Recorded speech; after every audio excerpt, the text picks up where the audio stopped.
Good morning. Now I am going to discuss about a paper on cybercrimes, trends and challenges achieving Swachh Digital India using public cloud, a case study. So here we'll see the agenda points of this paper.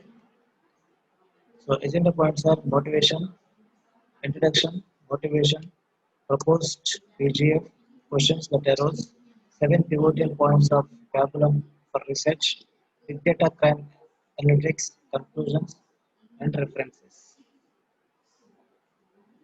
Introduction. A goal of ICT to develop a knowledge society, Vijnana Bharat, that is progressive and free from cyber crimes and is well established in terms of cyber laws, cyber ethics, smart cities, smart India, digital India, etc. Cyber criminal outfit, challenging to the governance and academics for nation building, whereas nation building is a continuous exercise. So this screenshot represents the JTH Jack cybercriminal website of uh, uh, dated 12th November 2011. Motivation is cybercrimes case under study is first of its kind recorded in so far published research publications, excepting a handful of them from our research group publications, and no mention of this kind of cybercrimes in cyber security literature. Hence, there do not exist solutions at present for this cybercrimes case. Government of Telangana, Cyberabad Police, Government of AP, Government of India Higher Education System, and the Indian judiciary responded either in vain or inadequately to the challenges of cybercrimes in our society and academics.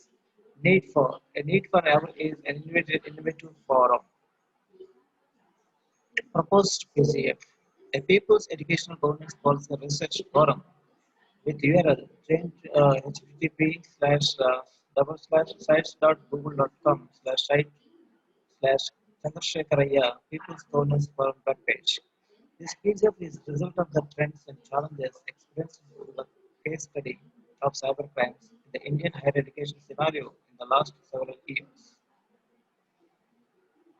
So this screenshot represents a snapshot of the People Governance Forum, the URL. So URL is there. So here you can find a lot of cyber criminal awareness papers. So in our research group, almost 24 research papers have been generated on cyber crimes. Questions that arose. Did the nearly 2,000 staff students in the higher education system register in the cyber criminal outfit website owing to ignorance or insensitivity to the cybercrimes involved? Did they lack the fundamental skills, democratic value, consciousness, and national spirit they are expected to have been endowed with? Silence of the educated leads to deleterious effects on the society and the nation. Cybercriminal leadership growing side by side with the academic administration sensitized the students such that the national consciousness and spirit develop in a good state in the system towards Smart India campaign. 7 pivotal points of Papillon for research. So number one, the cybercriminal police did not nab the cyber criminals with a well-established evidence, but mentioned that the cybercrime case added. The cyber police mentioned that the accused A1 was nabbed based on the details given by the university authorities, but neither the proofs of the documents of the details nor the details of the university authorities were specified. No authority was prosecuted. An academic environment that prevents the recurrence of the cybercrimes of the kind experienced in the case study needs to be established and remedial measures undertaken. Number four, the university authorities do not seem to have taken any remedial action with regard to the cyber criminal outfit.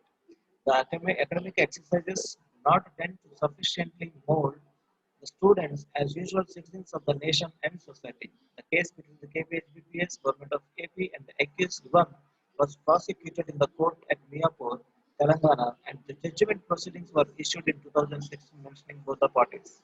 One unchecked fake underground and cybercriminal government of Telangana on the web trends to pose the danger of setting a precedence for recurrence. Big data crime analytics. Given the situation, what is at loss? Who is at loss? Cyber frauds and cyber cheating are cyber crimes that involve finances. money is at loss. They are financial crimes. Each of such cyber crimes victimizes an individual or a few individuals. In the case of such financial losses, money losses may be recovered and finances may be restored by the police. Question: in the case study under consideration, there does not seem to be any tangible financial loss. Then what is at loss? Who is at loss? There does not seem to be personal victims. Answer: loss of national consciousness, sensitivity, feelings of the national unity and solidarity, and the university academics, etc. Who is, no, who is to initiate? What measures? What are the IT solutions? Just WhatsApp remedies? Just Facebook remedies? Just web page based guidance, counseling? Just research publications or organizing national seminars, conferences, symposia, etc. too. Thus, nation building is a continuous exercise which every Indian citizen should participate in the undertake. This is a noble and great goal for academics. Conclusions: university has to make degree holders who will be useful to the nation and not just merely to themselves the industry.